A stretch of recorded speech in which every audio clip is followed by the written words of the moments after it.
Imagine watching the World Cup and having absolutely no idea what anyone is doing. Millions of people feel that way, and honestly, the commentators don't help. They throw around words like false nine and defensive midfielder like everyone just knows what that means. You don't. That's fine. By the end of this video, you will. We're breaking down every single position in football, what they do, why they exist, and why some of them are way more interesting than you'd think. No jargon, no confusion, just football finally making sense.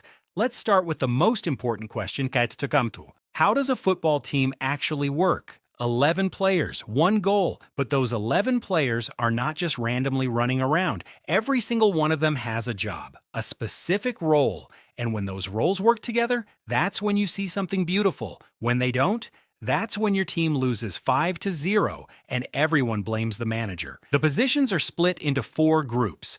Goalkeeper, defenders, midfielders, attackers. Think of it like a company. The goalkeeper is the CEO protecting the building. Defenders are the security team. Midfielders are the employees doing everything in between. And attackers, they're the salespeople. Their only job is to score. Simple, right? Good. Now let's go deeper.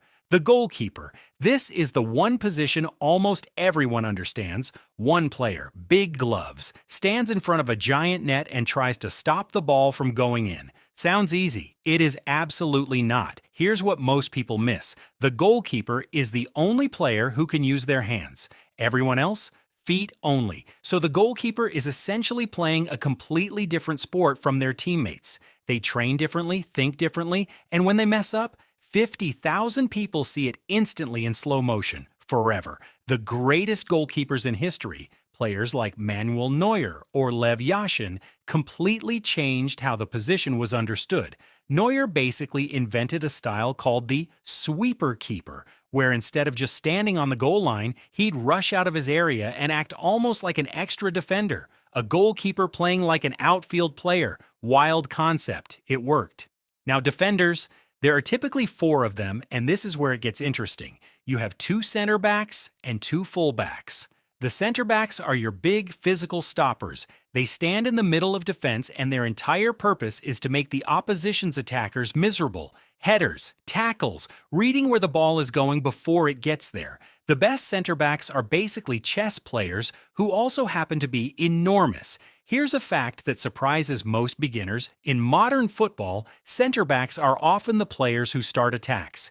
Yes, the guys whose job is literally to defend are now expected to be comfortable enough with the ball to start the entire team moving forward. A bad center back touches the ball and panics. A great one touches the ball, and the whole stadium relaxes. Full backs are the players on the left and right sides of the defense. Originally, their job was simple. Stop the opposition winger from getting past you. Don't score. Don't do anything fancy. Just stop them. Then someone realized, what if the fullbacks actually joined the attack? And that changed football forever. Modern fullbacks are now some of the most physically demanding positions on the pitch. They defend, they attack, they overlap with wingers, they cross the ball into the box. Players like Trent Alexander-Arnold at Liverpool became famous for this. A right back who creates more goals than most midfielders. He was so far forward so often that people genuinely debated whether he was actually a defender at all. Now we move into midfield. And this is where football gets genuinely fascinating. Midfield is the engine room. These players connect the defense to the attack. Without them, your team is just 2 separate groups of players with a lot of empty grass between them. There are several types of midfielders, and each one has a completely different personality. First, the defensive midfielder, also called the holding mid, or sometimes the anchor. This player sits in front of the defense and basically acts as a human shield. When the opposition attacks, this player breaks it up. They intercept passes, they tackle, they win the ball back, and immediately give it to someone more creative. It's not glamorous, it's not exciting, but remove them from a team and suddenly the whole thing falls apart. N'Golo Kante became a global star doing exactly this. He won the Premier League, the Champions League, and the World Cup. And his entire game was built on being everywhere at once, winning the ball and keeping things simple. Pep Guardiola once said that Kante was the only player in the world who didn't need a position because he covered all of them simultaneously. Then there's the central midfielder, The box-to-box player. These are the people running the length of the pitch for 90 minutes without stopping. They defend when needed, they attack when needed. They're everywhere. These players cover the most distance in any given match, sometimes over 13 kilometers per game. That's 8 miles, while also thinking, making decisions, passing accurately, and sometimes scoring goals. Football is a brutal sport. Now here's one that confuses beginners every single time. The attacking midfielder, sometimes called the number 10. This is the creative genius of the team, the player who sees passes nobody else can see, the one who can unlock a defense with one touch. Historically, this was the most celebrated position in football. Pelé played here, Maradona played here, Zidane played here. The number 10 doesn't defend much, they don't track back constantly. Their job is to think, create, and occasionally produce moments of brilliance that make people lose their minds. It's the position that's produced more iconic football moments than almost any other. And yet, in modern football, the position is almost disappearing. Teams are now built around pressing and work rate, and pure number 10s who don't defend are becoming rare. Some people think the position is dying, others think it will always come back. It's one of football's most interesting debates right now. Wingers. These are the players on the left and right sides of the attack. Fast, direct. Their job is to take the ball wide and either cross it into the box or cut inside and shoot.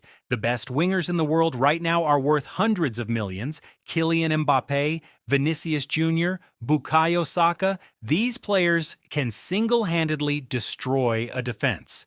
Here's something interesting though. There are two completely different types of wingers, and most beginners don't know the difference. A traditional winger plays on their natural side. Left foot on the left wing, right foot on the right wing. They hug the touchline and cross the ball in. Simple, classic. But then there's the inverted winger, and this is where it gets clever. An inverted winger plays on the opposite side, right-footed player on the left wing, left-footed player on the right wing. Why? Because when they cut inside, their stronger foot is pointing directly at goal. Instead of crossing, they shoot.